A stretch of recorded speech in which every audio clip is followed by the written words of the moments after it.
Hey guys, welcome to another episode of Olivia Towers podcast. I really hope you enjoy this one. If you do, make sure to screenshot it and share it on social media. If it's on Instagram, it's Towers432. If it's Facebook, it's Olivia Towers Dressage. Also, if you're listening to this on iTunes, I would love you to leave a review, and I can't wait to see what you think of it.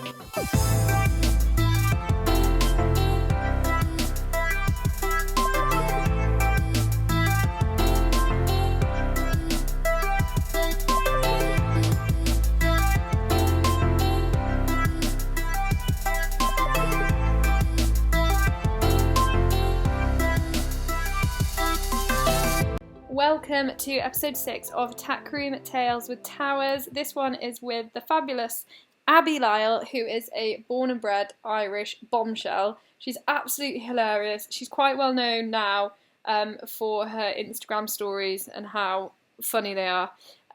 But she's also an absolutely incredible rider. She's competed up to Inter 2. She is regularly at the Premier Leagues and big shows. And I can just see this lady going very, very far in her riding career. But not only that, she has such an incredible story. Well, everybody, I'm learning, has an incredible story when you get a chance to sit down with them and hear it. But we chat about her journey with horses and how she moved from Ireland to the UK. She chats about a really tough transition in her life and how the horses helped her survive that, really. We also go into a little bit of what we think about the negativity in the sport and also what we feel like at competitions, especially in the warm-up arenas. And she's just really honest and open with that, which is cool. And then we chat about her move to Mount St. John's, which is quite recent, and the choice behind doing that. But there's just so much, so much. And I just think she's awesome. So I am going to stop talking now and we'll get into the interview. So enjoy. Yeah, I'm so excited to do this because when was it? Quite a while ago I put my Instagram stories about getting you on this because I wanted to record your voice. It's so good. I love it. Thanks. So first of all, should we start with how you got into riding? Oh, yes. Completely the non-horsiest of backgrounds in the history of the world ever. No one in my family. I think my sister had a lesson and hated it. But that was it. So I was obsessed from a young age. My mom used to pull me around on the Hoover when I was 2. No way. I used to make her, and I was just I don't know where it came from, but obsessed. On a weekend, I would ask my mum to take me to this field near where she worked that I knew had horses, and I would just go and feed them polos. So and then just did a little bit in a riding school, begged, and then oh god, do you want the whole story? Yeah. Okay. So had a few lessons. I first cantered when I was 10, and then I went to the local riding school and basically just stalked the liveries. At the time, I didn't realize that I was probably being as creepy as I was, but I just would be like, "Can I muck out your horse? Can I groom your horse?" But somehow I spoke to the right people, and there was a family who evented pretty high level, and they ended up, I loaned their pony, who was 21 when I was 11, and I might be wrong on this, but I think he went round an event in Pony Europeans or something. He did serious That's amazing. Yeah, he was so cool. So I loaned him, and he the first show I did on him, he decked me and jumped the course himself. It was just he was so cool. But yeah, and then so you were into eventing first. I was just more riding club, just did whatever. There wasn't I didn't have a particular lure towards a discipline. Yeah. But I definitely would have always jumped and stuff because it was just Ireland and you just did everything. I did a bit, and that family like first showed me how to get a horse on the bit, and I was pretty much like, I really like enjoyed that aspect, but I was not good at it at the time. And then like when I went to school, like when it came to like GCSEs and stuff, my family were like, no horses. And then when I did my A levels, my mum said, oh, if you do well, you can get another horse. And then I remember she picked me up for my last exam. Yeah, the bribe, I know. Yeah, she picked me up for my last exam, and she was like, I don't care what you get. I know you've put in so much work, so we'll look for a horse. I got this like little thoroughbred called Bart. Oh my life, he cost £580. Wow.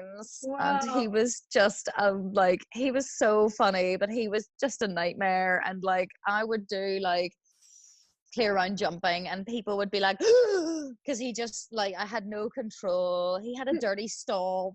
Like it was so like, still then I was like very much riding club, you know, and like happy hacking. I never had, beyond like riding round, walk, trot, canter, change your diagonal, I had no training.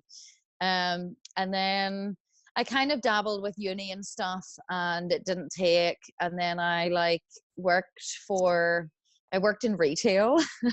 I did my time in retail. I managed a United Colours of Benetton. Wow. Good times, I have to say. That was fun times. And then I literally got a new job. I was going to go in to be like an assistant manager of a Ted Baker or something. And then I saw an ad in the Farm Week. There was an event in Yard looking for a new groom. And I think I was 24 by this stage, and I thought the lure was so strong by this stage, and I was like, there's only one thing in my life that I could ever think that I want to do every day for the rest of my life, and that was horses. So I went there. They must, if they know anything of me now, they must think, how did she become anything? Because I was useless. Really? What, riding or as like a groom? Definitely as a groom. Like, I just had no idea. I would spend like, because I'd only ever looked after my own horse, I would spend about an hour each stable, like, mucking them out, like making it all really nice. And I could always sit on something. So like I did, and what was funny was these people had actually, I didn't realize, recently made the change from eventing to point to point. Okay. So it was all then like riding out race horses. So I did that, and I got to ride out, and it was so much fun. So yeah, I could always sit on something. But then I was always interested in dressage, and I then went to work I always had training with a lady that at this point with Bart a little bit. I had some lessons with this lady called Carolyn Meller, who is trained by Pammy. Oh, nice. And then I went to work then Carolyn was like, you should go and work for the show jumper if you want to actually like learn a bit about dressage, because she is also interested in dressage. So I went to work for a lady called Jonah Drain, and I was there for a year and a half, and she was the person who was like, this is what a shoulder in is, this is what a half pass is, this is what a flying change is, like, and I had a ball there. It was amazing. And then when I was there, it came up that there was this place called Talent where you could do like do your exams and like learn to ride properly, like really have the real training. So yeah, I must have been 23 when I went to go, and then when I went to Talent I was 24. And yeah, that was it a hard choice to move from Ireland to the UK, or did you care? No, I never thought before like that I would move. Like I never, as like a person, ever thought I would move away from home. I never had any like reason to. And but then the more I rode and the more I got into it, the addiction, and like I just loved it. And I would like, to this day I would go anywhere for it. Do you know what I mean? So it was just such a like, it's still like, it's hard, it's like, it sacrifices, because I miss my family and I miss my friends and I miss the bread. The bread is so good, and like we make a big deal out of potatoes. It's not the same in England. Like we will not just have one, you'll maybe have 3 types of potato. with a meal. That's hilarious. So it's been an adjustment. It's been hard. It's been tough. So yeah, but it was an easy decision, but hard in ways. But yeah, and I would never go. I knew the day I drove up the drive at Talland and I first like walked around the place, I knew I would never go back. I knew I'd never come home. Really? Yeah, because I'd never seen anything like it. It was like there was like 90 horses there, and the school horse, like the riding school horses, were in Albion saddles. I just couldn't comprehend something so amazing. And I saw a horse going around in the indoor, and I thought that must be Grand Prix. It looks amazing. And it was like a young horse doing elementary. It was just so strong and it moved so big. I'd never seen anything like it. I was just blown away. So it's your first view into like the dressage world? Yes. Yeah. Wow. Yeah. Deep straight away. Yes. Oh, completely. And then that was it. Completely entrapped for life. So with Talon, did you go there to do your exams for coaching, or was it purely to do like the riding, or was it like a mixture? My original plan had been that I was going to go for 6 months and get my BHSAI and then go home and then like be able to kind of maybe pick up ish where I left off kind of thing. But yeah, I always wanted also to go and really learn the like foundations of like riding dressage. But yeah, when I got there, I was like, yeah, I'm not going back. So, and I got all my exams and I did all that as well. Yeah. But then it also like boosted me massively into the riding life. Yeah. So did they have horses that you rode there? And then is that how you got into competing? Yeah. So I was there on like a working scholarship type thing. So you get to ride, you have a riding lesson every day on a school horse. But then I think I was only there like 2 weeks or something when I got like offered to be like working in rider for like Pammy and Charlie. So because I worked really hard. So then they were like, okay, you can start warming up for us. And then so I was always riding the riding school horses, but then also just dabbling lightly with what they let me do under their supervision on their horses, on like their comp horses and whatnot. And then I think so I arrived in September, and then I think it was the following August I got my first like proper ride to compete, which was a lovely mare called Amo, who I think is still there.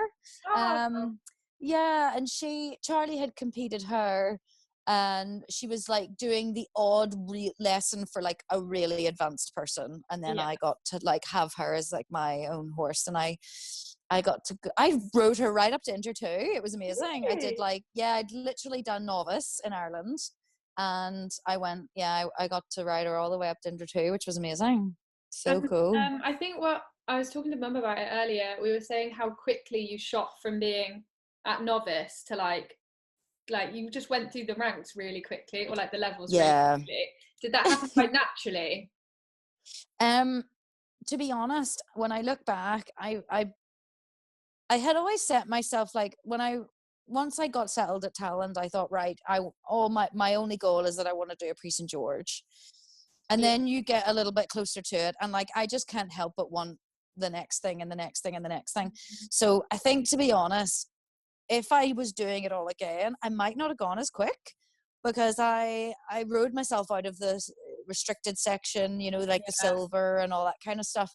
But then it's a little bit like 6 of one, half a dozen of the other, because then as well, I think your experiences when you ride higher level are so valuable as well. So it's a little bit of both. Probably I could have then like won more things. Yeah. But then I also like, I just can't help but then want to like, go for the next. And like the horses could, they could do it. And as well, like where I learned at Talland, like they're so good at teaching like the movements and things. So it was so good to learn all that. Because now, like where I am now, I feel like I've got like the quality, and I know how to put all the bits in that I need to do. Yeah. Ish. So how long were you at Talland for? That's a question that is logistically difficult to answer, because It was funny the way it all happened, because then I was like a student and I worked in the yard, but then the lady that worked in the office went on maternity leave, and I covered her time on maternity leave. And then I continued to work in the office, which then wasn't really where I wanted to be. Yeah. But then someone said, like, look, I have this company, why don't you actually come and work for me, and you'll make really good money, and then you can just buy yourself a nice horse. So that was my time when I wintered out in an office, because literally I wintered out because I was like, this sounds like a good idea, because I was like, oh, I'm not in the office at Talent and I don't want to do that. So I went to work in sales, and I started in October, and I left on the 31st of May and went back to yeah. Like, no. So then it didn't happen. I tried it, and the lure was strong. So that was in like circa, because I was engaged, I wasn't married. So I was maybe at Talent for like 4 years. And then I went and did this, but then I was in the office for a bit. Then I did this small stint in a business.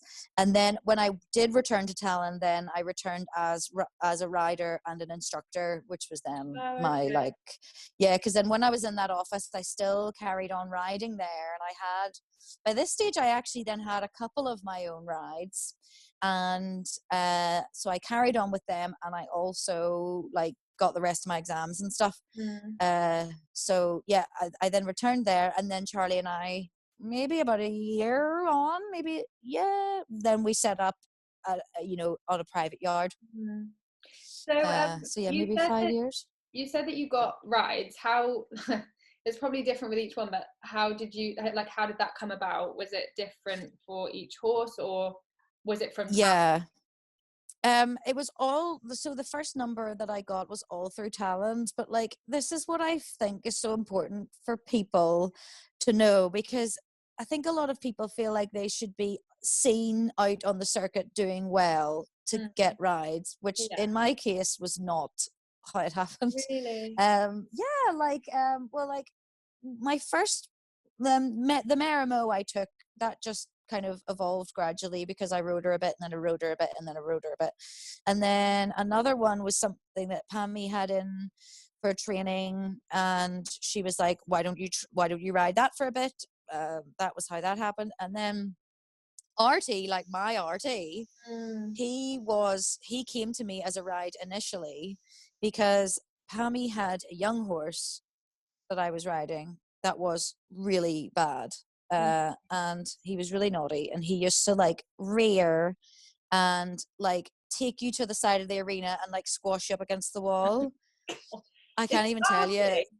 No, this isn't Artie. This is a different one. So there was nothing you could do. So I would be stuck at the side of the arena, and I would just bang my hand on the wall to try and make him leave the wall.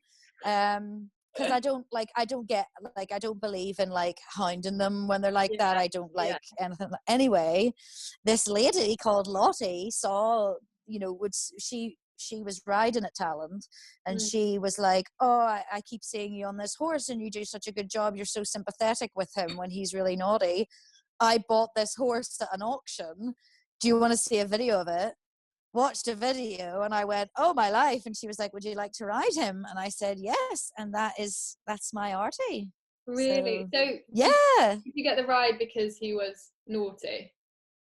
Well, Artie wasn't by this time. Artie was only 3. I think he was only backed. Oh, okay. So no, but she just said oh yeah, sorry, no, yeah, she just was like, I liked your approach. You were kind and sympathetic and patient, and she was like, I've bought this horse, and that's what I would like to. I mean, in the end, Artie was a bit naughty. So yeah, that's, I always tell people, you don't need to be out there doing amazing things. If somebody sees you or knows that you're or even just you see someone putting the work in, even if it's just the work on the yard, people notice things, and then they maybe give you a chance. So yeah, so it's not about getting out there and being top. No, and winning things, and no. Yeah, I really wish the podcast could see what you're doing right now, having a little sip of wine. It's just a little cava. That's so funny. Not too much sugar in it.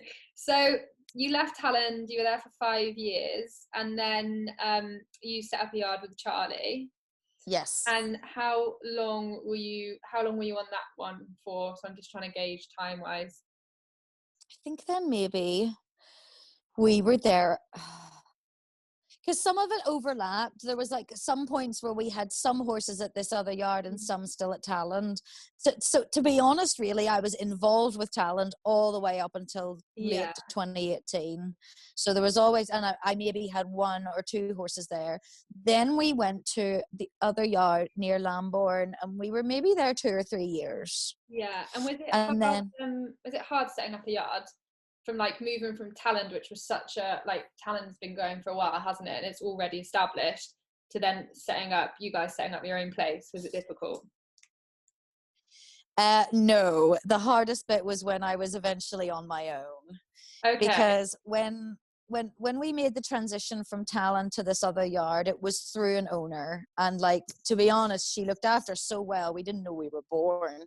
Really? She had a big lorry, and we still got to go wherever we wanted to go with her, and we still had this kind of umbrella of like being with somebody, and then as well, like we had each other too, so you're always in it then with somebody. And then it was then 2017 we moved to a yard that we just rented that yard, so we weren't like with an owner or anything, we just rented that off the people that owned it. So then that was more difficult, because then we really were kind of on our own, despite still being slightly involved with Talland. That was always a bit of a like, I think in a way, you always knew it was there. So yeah, it was definitely, it was different, but it never was really that hard, if you know what I mean, if that makes sense. Setting up, it just kind of fell into place. Yeah, it did. Yeah. Okay. And then do you find it was hard, like working as a couple? Did you find that it was really difficult to like leave the horses outside of this? Yes, maybe, yes. Yeah, I mean, we are now not a couple anymore, so that maybe answers the question.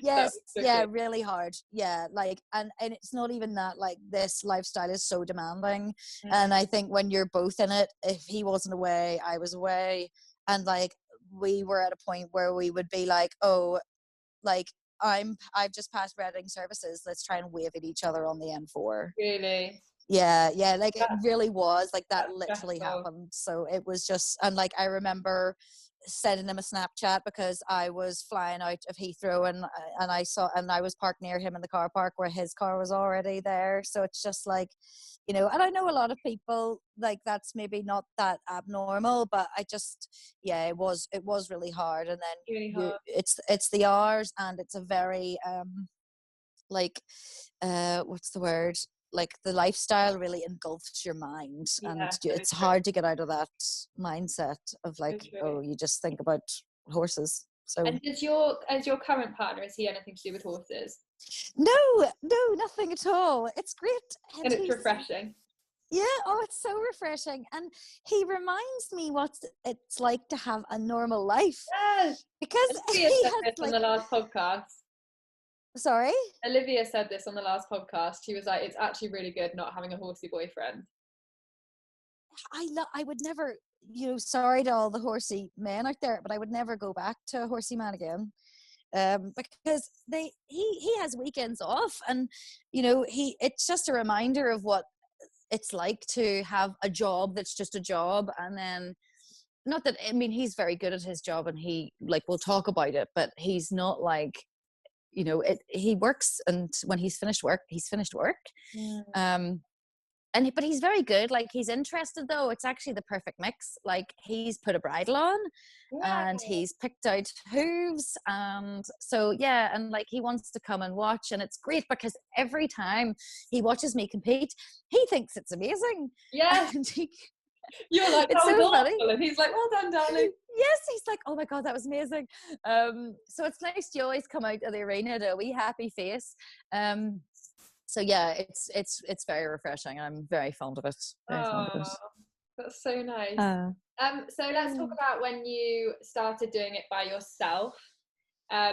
Yes. How on earth did you juggle stuff by yourself? Like teaching, competing, training, riding, everything. Oh, I'm gonna really give you the world's most honest answer. I was devastated, beyond heartbroken when like the marriage ended. And the best piece of advice someone gave me, it was actually Carl, and he was like, keep going, don't stop, but don't make any big decisions for at least 3 months, because I was near like ready to, like, I was gonna go to Germany or something, and like, or I don't know, I was so heartbroken. So literally, I think the first number of months was actually fine, because I was like, just keep going, just keep going, just keep going, just keep going, and I worked so hard, which was fine. And then as time went on, then I really started to feel the effects of that I was on my own, because it's like, I don't know, I'm sure like everyone's gone through like a trauma. And I think when you do, you have this brief interlude where you feel almost, and you've got over like the really, like the grief, and then you feel almost like invincible or something for a while. So yeah, do you know what I mean? Yeah, and I you're do like, get what you mean. That didn't break me. That didn't so kill. I can do this. Yeah, you're like, look at me, I'm Erin Brockovich. So I just like, I just worked and worked and worked and worked, and then as like that all lifted and I started to like calm down, then it got, oh my god, it was so hard. Like, and like last year I just went so many places on my own, and I didn't have, I mean, I'm sorry, yeah, like first world problems, I don't mean to be like, but No, I was at a show, I was like at a show on my own. I didn't have anybody to be like, your horse isn't on the bit, Abby, or or anything like that. And it was hard not to have that the one person that could ultimately always understand how your day was, if you were like something was naughty, or I really got this today and it was really good. But not only that, but the financial aspect, I'm still like, the first few months, as I say, were actually okay, and then the overheads of running a yard by yourself is it's stupid. Yeah, so that was, and I'm still like trying to get myself together, because that was really hard. And and then you sacrifice things, and you're like, I didn't even get to compete my own horse as much as I wanted to, because I just couldn't afford it. So, and which is partly why I'm now where I am, because I was like, I can't do this on my own anymore. Like, I literally just can't. So, and did you find like through that time I don't want to say resented horses and like your career choice, but was there part of you that was like, what have I done, or was this the wrong choice, or did you kind of always know that you wanted to keep doing that? Yeah, do you know, I am relentlessly like set on this, and sorry, I should just start like and actually formulate a sentence. No, I know it's so when difficult. It is. Initially, when like marriage ended, heartbroken, the horses were my absolute saving grace. Oh my lord, I couldn't even tell you. Oh, they were. And I'll always remember some of the rides I had on those days where I just felt like they were like, I've got you, Abby. So they just, and they were, it was really weird, because like they were going better and better and better. So I had that really boosting me the whole time. I think if maybe it had been different, and I had a different approach, and maybe I didn't put the work in, and it had gone downhill, maybe like competition wise and stuff, I would have felt differently. But I just kept riding, and I never missed a day. I never, and they kept going well, and they kept going better and better. And then, so I think that really kept me going. Definitely towards the tail end of this year, I definitely started to think about other ways I could do it. Because at one point I was like, should I just have like 3 horses, like, one of my own and 2 really good rides, and have them on full livery, and just do it like that. So it definitely made me think, should I do it a different way. To be honest, if there's anything, I don't want to change the subject, but the only thing that ever makes me not want to be a rider is the negativity that we experience in this industry. That's the only thing that would ever make me not want to do it. We can change the subject. Let's talk about that, because that's something that was so obvious now for riders and so difficult. Not even for riders, I mean for like people in general. Social media is horrendous, and I think like with the Caroline Flack thing that just happened, it really hits home like how much of an impact it can have on people. So have you ever suffered with people being negative on your social, like towards you with your social media? To be honest, I've been quite lucky. I've only and when they have been negative, it's been like stupid stuff. Like somebody gave me crap because I was doing a headstand, you know, like yoga headstand. I was doing a yoga headstand in the Tackroom, and I had my boots and spurs on, and someone was like, "Oh, like it's disgusting, you're wearing spurs." And I was like, "I'm not even on a horse." Like, it's like this is an extreme opinion. And I've really only had like a few incidents, nothing really bad. Like I know some other riders that have really had a bad time of it. So no, but I am one of those people, when I see it happening to anybody, it winds me up. I don't even have Facebook on my phone. I don't have the Facebook app because I can't do like, and that's been for like maybe 2 years now, nearly. I just couldn't. I just find myself scrolling and getting annoyed and getting annoyed and getting annoyed and getting annoyed. And you can't talk to these people. No. They're like, yeah. So I just don't have it. I don't look at that. I think Instagram's better. It's much more like positive.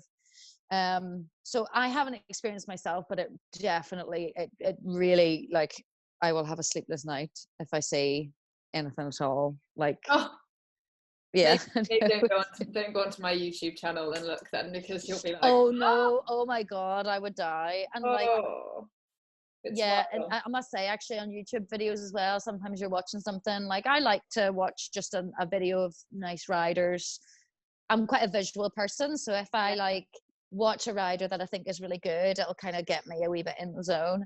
And yeah, some of the stuff that's written on like really good people who have really good reputations, and you're like, so I mean, I suppose the moral is you're never going to please everybody, but it's still, it doesn't mean it's okay. Doesn't mean it's okay.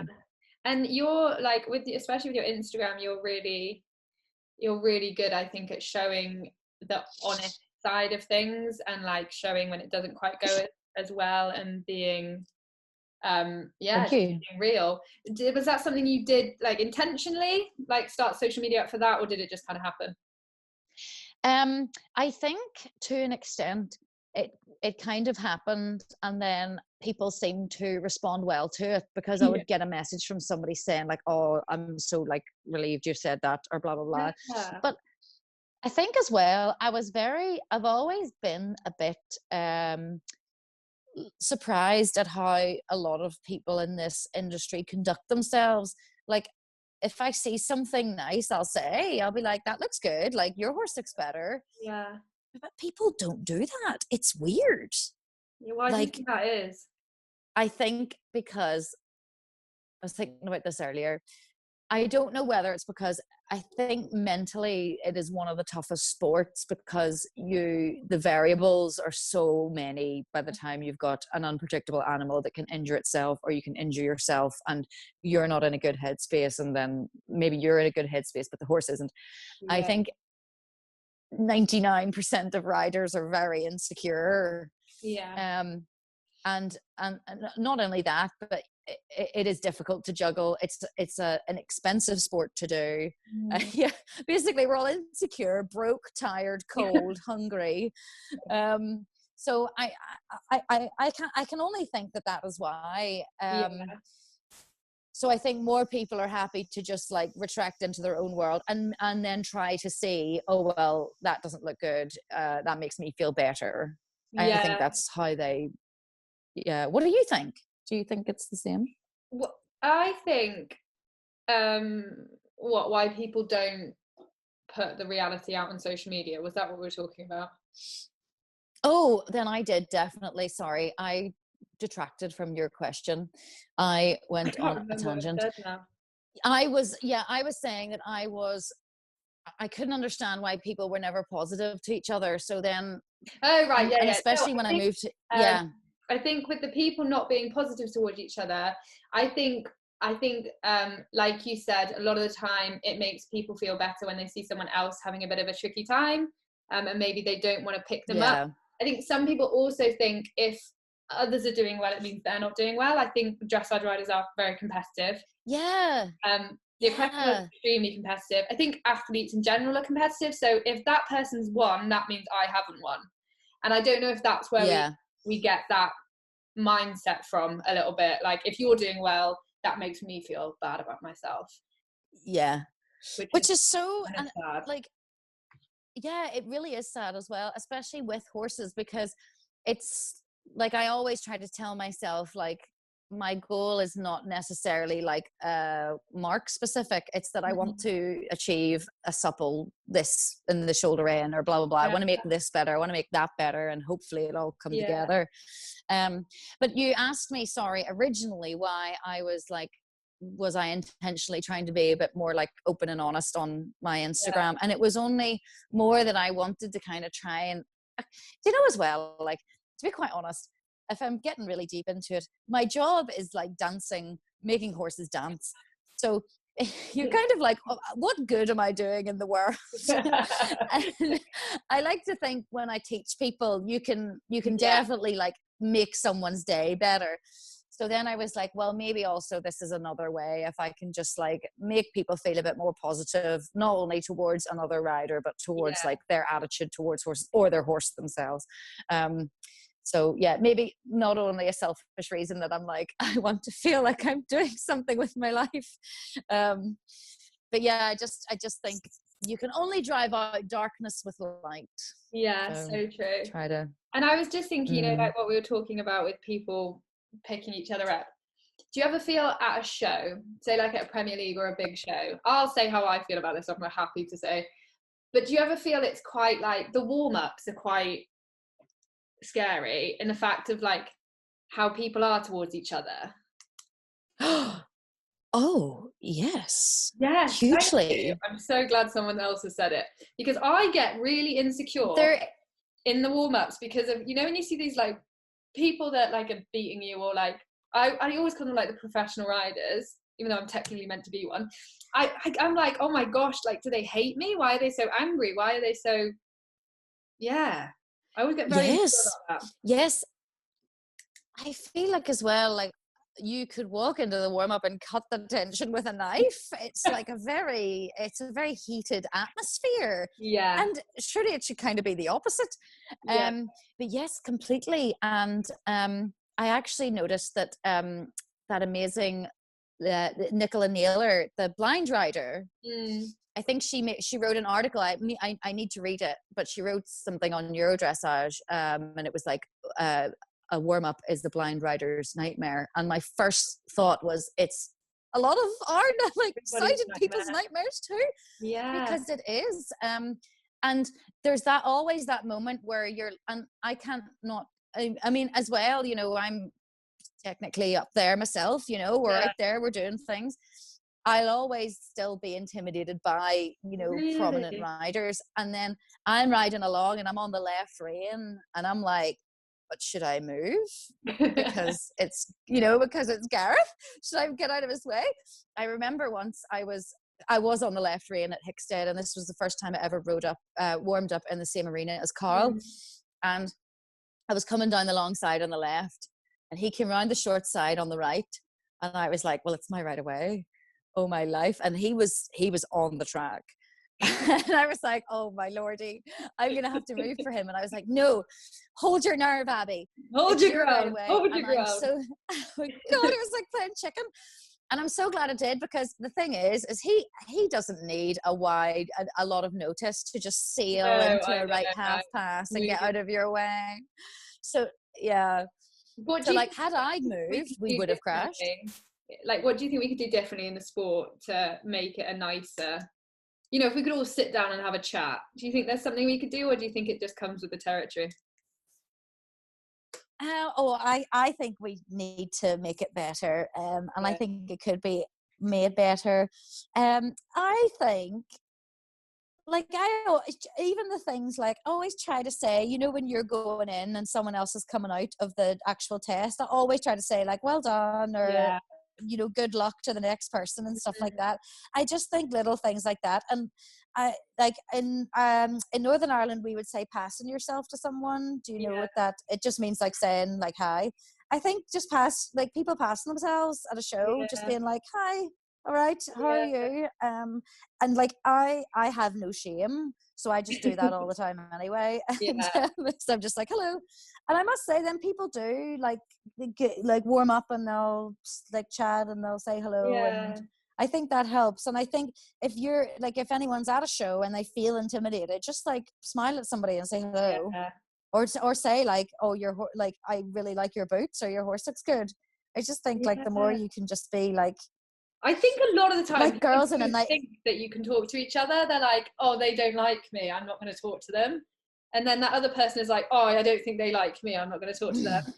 And so everyone's just like looking down at their flaps, like, oh, don't do anything. Literally looking down, not saying anything, and you're like, oh, this is even more awkward now. But yeah, I think if we just, but as well, I was listening to your the episode you did with Lucinda. Love Lucinda. Much respect for her.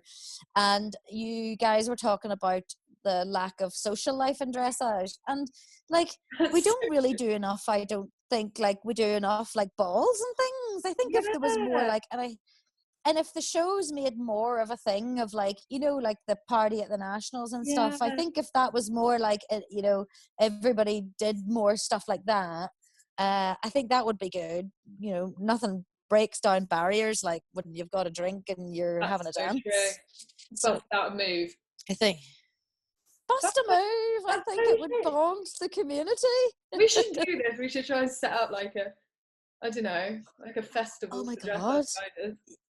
Yes, we should. But I mean, and as well, I think for the sport in general, if the hospitality was better, it would also help. Yeah. Oh, Squidge is getting needy. He's trying to climb on. Oh, he's needing a pet. Yes, they're on the lap. On a wild tangent there. But I'm glad we said that, because a lot of people who are doing it like as an amateur, they're like, I get so intimidated in the warm-up, and I'm like, you're not alone. Like, it happens. No, and I think in ways it gets worse as you go up the levels, because then when people are really good, sometimes it's harder to predict where they're going to go or what they're going to do. You might think they're about to go into a pirouette, but or else you think they've done their pirouette and they're just going to whop in another pirouette. So you're like, oh, where do I go? Yeah, I think then you get exactly. So yeah, I think it's and as well, mentally it's intimidating too. So yeah, definitely. We need bigger horses. Yeah, and you need to feel afraid. So we're going to talk about your move to Mount St. John's in a sec, but I want just to get the background of before you moved there. Were you on someone's yard and you were paying like rent for it, and you were literally managing all of it, or were your horses on like part-time livery? How did it work? I was renting like a portion of the yard, and I had a groom, a wonderful groom. So yeah, I was just like, so I rented the stables and paid like half of the running of the yard, electricity, blah blah blah. So yeah, did all that, and teaching, riding, blah blah blah, the whole shebang. And so in like say a normal week, obviously I know they changed so much. What would you say the ratio of like teaching, riding, competing, normal life was? Well, so at the time, the last year I had 5 horses at my yard to ride, and then I had 2 rides that were actually at a yard 95 miles from my yard. What? And I would go and ride, and I went and rode them 3 times a week. So that was time consuming. Gorgeous yard, lovely horses, lovely lady that owned them. So I did that for a year and a bit. Wow. yeah, so that took up much of my time, and then probably my teaching was and will still remain like mostly clinics. I would be doing like just bits at home, like a Friday afternoon. I always tried to teach at home, and then other than that, it was like clinic days, which Yeah. would probably be like 4 a month. Okay, and how many people were you teaching a day in the clinics? I do a minimum of 8 and a maximum of 11. I'm not one of these like crazy people that do like I can. I just So I max out. I'll do 10, and then I just feel like then I can't give my all to that person, and I don't think they should be charged the same amount as the person who had the first. Do you know what I mean? Otherwise, you're like, oh, you're getting less. Yeah, completely. And I think like and as well, like most people are having the same, you know, you are doing a lot of the same thing, so you get a bit bleary-eyed by the end, and you're like, you know, and everyone kind of molded into one, and then I find myself, when I tried to do more the next month, I wasn't remembering people, so it was like less. So yeah, averagely I do 9 or 10. Yeah. So let's talk about the new exciting news that has cropped up. You recently started at Mount St. John's, which is so exciting. So tell us how that came about. Oh, literally, I had conversations with Emma actually like the year before, when I was kind of almost like, oh, my life, everything's fallen apart. What am I going to do? And I had a small conversation with her then, but it was not anything. It didn't come to anything. And obviously the timing wasn't right. Yeah. And then she just called me and she was like, you know, what's your set? She kept asking me, she was asking me questions about my setup. And I explained everything to her. And she was like, oh, well, do you want to come up and ride a couple of them? So I came up and I rode 5 of them. Was that scary? Was that like a trial ride? Yeah, it was. That's so scary. By this stage, yeah, but by this stage, I think I'm pretty conditioned to things like that. Yeah. I think you kind of get used to being under pressure like that. I think some situations I would be more intimidated, but I was okay. And I was just buzzing to like sit on them and see what was there and what was going on. And yeah, then she said, like, I've never done this, but I would let you base here with your, your current horses, which have, she was like, this many, and then you'll be like senior rider here. And I drove away completely bamboozled. I was like not expecting that. And but as I drove away, I was like, this is a no-brainer. There's no way I could not even for sure try it. So I was like, I'll at least go. We arranged that I would do a month's trial, and we thought that we'll just quietly work away for a month. And if I'm not happy in the north or whatever, nobody needs to be any the wiser. Mm-hmm. Amazingly, the lady that I rented my yard from said, if you want to come back, you can. I'll hold the boxes for you, which was such a weight off my shoulders. But yeah, came and I love it. Oh, my life. I am like thriving. It's amazing. So your role is it's so cool. You're chief rider. Yes. Wow. Senior rider, it says in my contract. So how many horses do you have? How many horses are you riding? Or like are you riding? I have 8 on 8 on my list. So I could do we discussed, Emma and I discussed an amount that's good. 8 is perfect, because I think then you don't, again, like it's the same with the teaching. You want to be able to know that you're doing good with them all. So I have 8. I could do 10. I can do 10 happily. But the thing is that I have on my list, quite a few of them are like 9 years old. So then it's not like you're just doing a baby that takes 20 minutes. These are like training Grand Prix, and they've got to have proper work. So I have 8 little wonderful equines on my list. That's amazing. The minute. And yeah, I love it. 4 of them are ones that I brought with me. And then 4 are Mount St. John horses. And was it strange getting used to the new ones, or did you feel like you just slotted into it quite nicely? No, it definitely took me a couple of weeks to. It was so different in many ways as well, because I'd just been, on my own and doing my own thing, and not that that was challenging, but it was just, I love though being back, like I love talent, and I loved being on a big yard with buzz and there's stuff going on, and I love being back on a big professional Yeah. yard where there's like stuff going on, and so I love that. But yeah, it definitely took me a couple of weeks to get into the swing with the horses, just to make friends with them, and get to know them, and who, they're all different, some are sharper than others, or like more go-y, so it's just like getting into them, getting into the swing of them. But I think that took about 2 weeks, and now I feel like I'm flying, so yeah. And have you got any Mm. have you got any competitions planned with them yet? Yes. Ooh, I've done one. I did compete one already in my secretive trial month. I did, yes, and I won 2 mediums, so that was cool. With a sick. Yeah, I don't ever like to be. Oh my god, I love them all so much. Which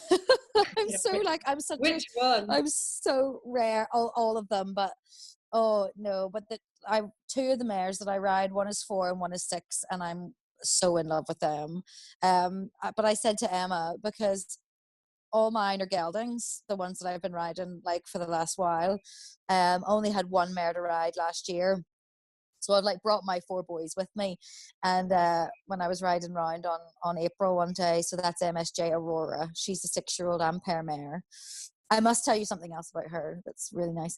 But anyway, I said to Emma, I was like, I'm like that mother that has like 4 boys and they finally have a baby girl, and they're like doing her hair and doing all the girly things. It just feels like then so nice to have like mares as well to work with, and she's so sweet. And then the other mare that's 4, oh, she's gorgeous, and she's so stunning and really beautiful. So but yeah, funny story about the Ampere mare is I actually saw her here as a 2-year-old, and I loved her. Yeah. And I thought I would love to buy her, but like full on would never have had the money. And here I am.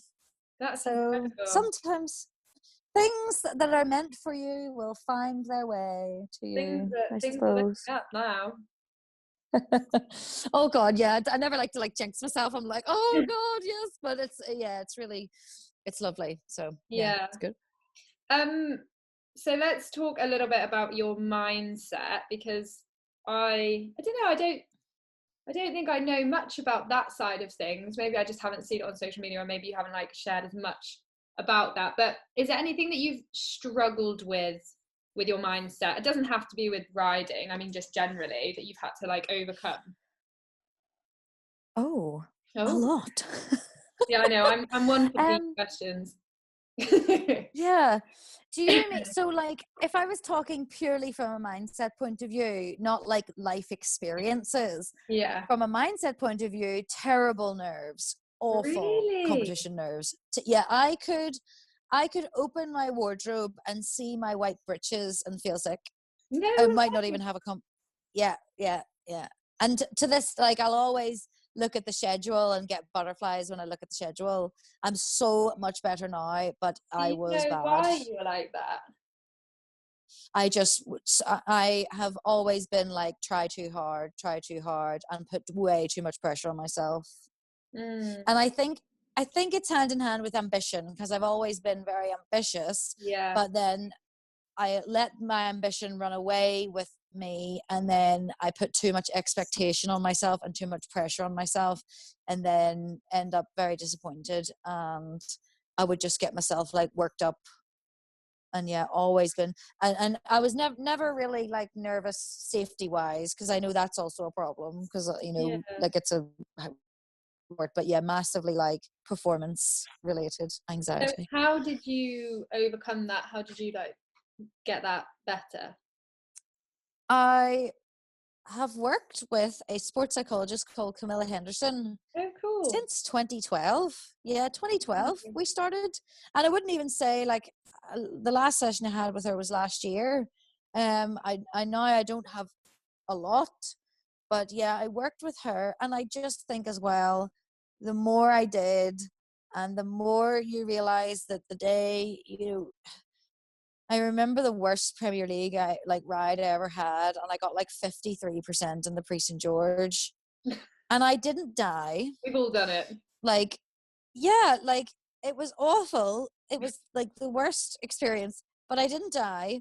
My friends didn't abandon me.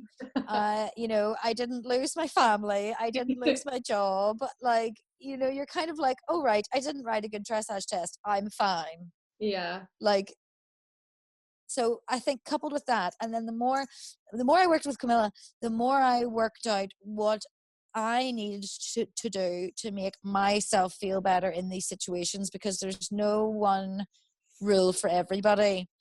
And I realized that I do not need to be told to focus. I do not need to be like, get myself in the zone or really get, you know, like hyped up. I need to be like calmed down. I need to make everything in my head seem like, are you like that too? Yeah. I've got to be like, I've almost got to like put it in perspective and be like, I'm not jumping out of a plane.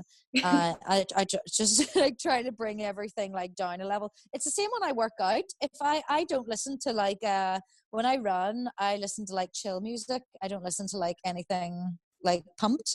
I listen to like, yeah, bit of Il Divo. That's so funny. I love that. The next thing as well, after you say you've had a really bad test, say that 53% test, it sounds like an obvious one, how did you feel after it, and then how did you like move forwards from that, and how long did it take? Sorry, that was a lot. Oh, okay. No, that's fine. I mean, actually, probably not a good example is Charlie's sister just like picked me up and took me to the lorry and gave me wine, and I cried and then we laughed. But to be honest, I think, do you know what was a worse experience? I went to the World Young Horse Championships in 2017 and I got all the way there. It was a logistical nightmare to qualify because an Irish person had never gone before. And I got through the first half of my trot work and they rang the bell and said, your horse is a regular, bye, basically. So I'd gone through all of that for a shoulder in, a half pass on the centre line. And I could probably answer, I'm only bringing that up because I can answer the question better. Because I put a lot of, I'd never put myself under that much pressure as a rider. Like I was warming up in the arena with like Adelinda and Andreas and like, oh my life. And Camilla and I prepared for that so much. So to go in and then have it be such a disappointment was way worse than the 53%, I have to say. So I think I remember like I went back to the lorry and it was awful because like his breeders had come to watch and they didn't really speak English. So then like they came back to the stables with me and I was like, someone needs to just entertain them for 5 minutes because I need to go and cry now. So I went back to, after I was like polite and everything and like, oh, it's really good to meet you. I stole myself back to the lorry and I cried. I had a hearty, long and good cry. And then it's just a matter of building yourself back up over time. And I was like, well, at the end of the day, we're still here. And I still, you know, there was a worse issue there as well because I was like, is he okay? He's a regular. So I just then like you go through the grief or like even if it's a bad test, cry about it in private, you know, go back to the lorry, have your cry and then just put a plan together. So that's what I did. I was like, right, well, I'm going to do this and blah, blah, blah, blah, blah, blah, blah. And then gradually you pick yourself up again, but you've just got to put things in place, but that stay, but you got to let it happen gradually because I must say like I did then, you know, when I was then next going competing, I had to be aware that I was really like, is everything okay? Like, does he look okay? And like, of course he was fine. So, and it just does take a while that you then get yourself, and it's the same, like, and if you have had a car crash of a test, you then become so super aware that that can happen. And all you can do is be like, well, what could I have done a second before that bad thing happened? Or what could I have done before that bad thing happened? And then try your best to work around those and like put your plans in place. but also without like obsessing about it, because at the end of the day, it's horses. It sucks. Yeah. Stuff is going to go wrong, and you just have to go like, all right, okay, I'll avoid that next time, but equally, it may happen again, and it'll still be fine. Yeah. Because we're all fine. Middle ground. Get the middle ground. Yes, exactly. I hope that makes sense. Yeah, 100%. It was great. Let's talk about moving forwards. What your plans are. I know I always ask people this, and it seems really silly because obviously with horses it changes, like the wind. But like ideally, your plans moving forwards. World domination.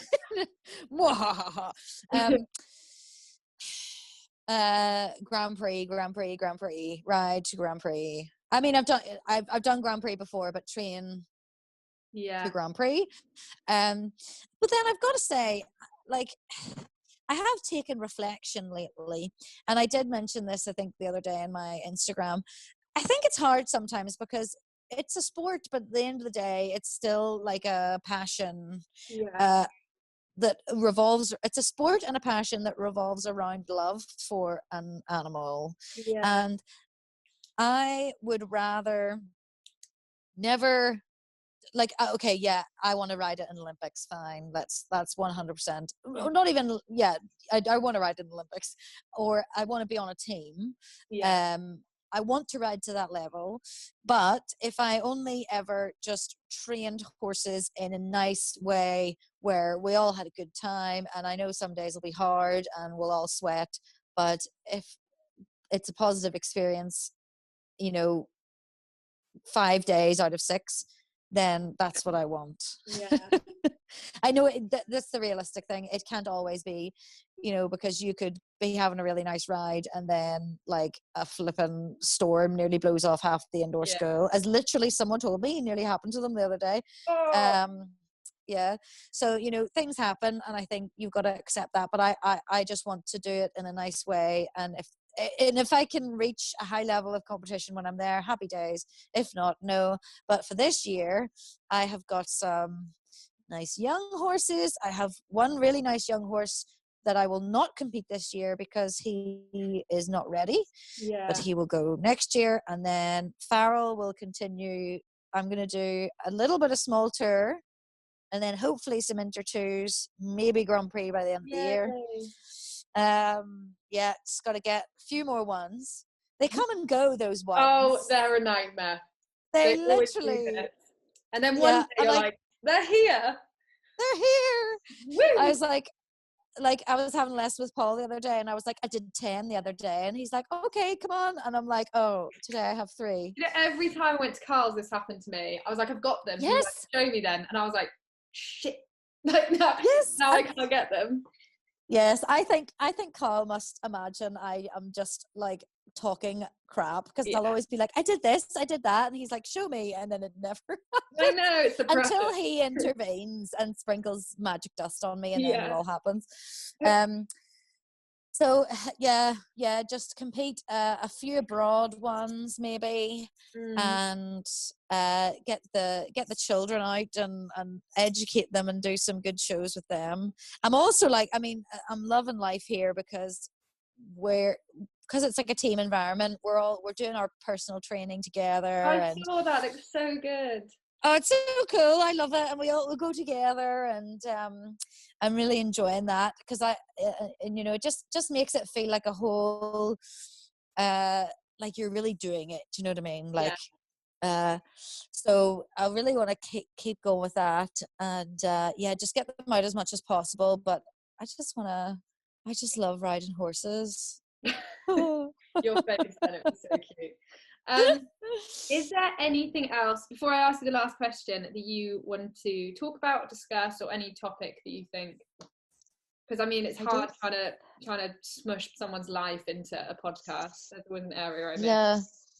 I don't think so, because I think we've talked about it a lot. I just hope I'm not like going on a tangent of things, because I can do that. No, tangents are good, because then you can see when people start reaching into their heads for the actual proper juicy stuff. The real, yes. But no, I don't think so. Okay. So my last question that I ask everybody, and this is hypothetical, obviously, if you could ring your 16-year-old self and give them 3 bits of advice, what would they be? And you can elaborate on them. This is a great question. It's so Oh good. my goodness me, when I was 16. Oh gosh. Okay. Oh, I don't know. Right. I struggle with this a little bit because this is going to be the most gross, cheesy thing you've ever heard. But No, I'm not so happy in like my life that I almost never regret anything because it brought me to where I am. Do you know what I mean? So sometimes I think I would not do anything differently because I would not like to not be where I am. But in terms of advice, that could be a bit of advice in itself, is, you know, whatever happens to you, it's fine. Like, it will, you know, teach you. do you know, yes, and be honest, I wish I would, I would say to myself back then, like, you have to look after yourself. Like, and it is a sad fact, the only one single person in your entire life that you can rely on is yourself, because you're the only person that you're going to have to live with forever. Yeah. Because whether it's that people die or you lose them or you fall out with them or whatever happens, you're the only person that you're going to have, like, that you're actually going to have to live with. So you've got to, 1, make peace with that now, and 2, like, learn as much skills as you can to be able to look after yourself. Yeah. So I would say that to myself. I would, yeah, thanks. I mean, you know, I would say, but I'd love to, like, my 50-year-old self to come to me now and be like, I definitely still get too annoyed about sweat. I sweat the small stuff. Yeah. I'd love to, you know, I'm great with a good old fashioned tragedy or something really bad happens. I'm good. I can carry on. You can do that. But like, I just get crippled by random, you know, like, little things. So I would probably want to, like, somehow tell myself to sort that more. I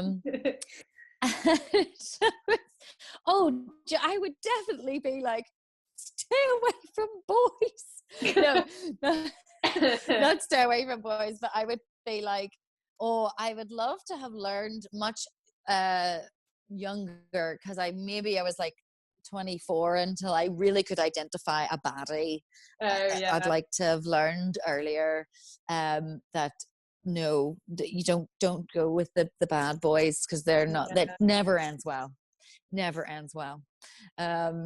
that's, I can't think of anything else really. No, that's good. It's a hard question. It is a hard question. The reason this question came about is because I wrote a letter to my 16-year-old self. This is when I was doing therapy for something. And I was like trying to get it all out. And I was like, this is such a good idea. Like, if people did this more often, like, it really brings up a lot. Yeah. That's why I ask it now. I would like to tell my 16-year-old self to learn more about tax and how to manage your finances, and like the practical stuff about they don't credit teach you at school. Yeah. Yes, the stuff they don't teach you. Yeah, like managing credit and mortgages and what's good and what's not. I would like to, I would be like, learn about that now. Yeah. Because that's going to come in handy. Don't learn about Pythagoras, learn about. Yes, I was going to be like, trigonometry is not going to help you. But that might. And yeah, I can't think of anything else. No, that's perfect. So if anyone wants to follow your journey, and can I just say your Instagram stories are just the best thing ever. Thank you. If they want to follow you on social media, how do they find you? Abi Lyle. Just Abi Lyle. ABILYLE. That's the wee name. And then on Facebook I have a page, Abi Lyle Dressage. So yeah, I try to, just like, it's a difficult, I'm sure you understand. It's a hard balance, because you get like, I'll like go on a mission all day and done so much, and then I'm like, oh, I haven't, shared anything. Or else sometimes then you're like, is this even interesting for people, or am I just rambling? But yeah, come and join my mindless ramblings then. Yeah, no, it's great. It's so good. So yeah, I just want to thank you so much for doing this, and thank you for being so honest on social media and so open, vulnerable, because it's I know for everyone it's so nice to see, but also for me it's just great to see another professional rider. Oh no, thank you for having me. And I think it's great that you're doing this, because I think you're getting a good mix of people, and I think it's oh, you've got Danny as well. Yeah, next Danny week. Morgan. I love him. So I think I stan him. I think he is a rider. Isn't he? He knows. You know, Oh my God, he knows I feel like that about him. That's what I'm fascinated about. Really? Yeah. I used to go trampolining with school. It was so much fun. But I mean, I never did anything interesting on it. But did he? Of course he did. He's so talented. Person, he's like isn't he? That's too talented. You're like, just have one thing, multiple. Wow. No, he's amazing. But yeah, like it's amazing what you're doing, and thank you for having me as well on. So yeah, I think you're doing a fab job. Keep it up. Awesome. Cool. Right. Thank you so much.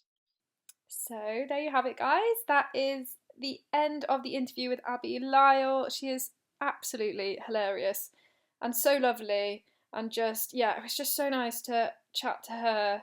And again, I completely forgot we were actually recording. It just felt like I was sat down with a friend having a cup of tea. But yeah, really nice to hear her story. I hope you guys enjoyed it too. If you did, make sure to share this on social media.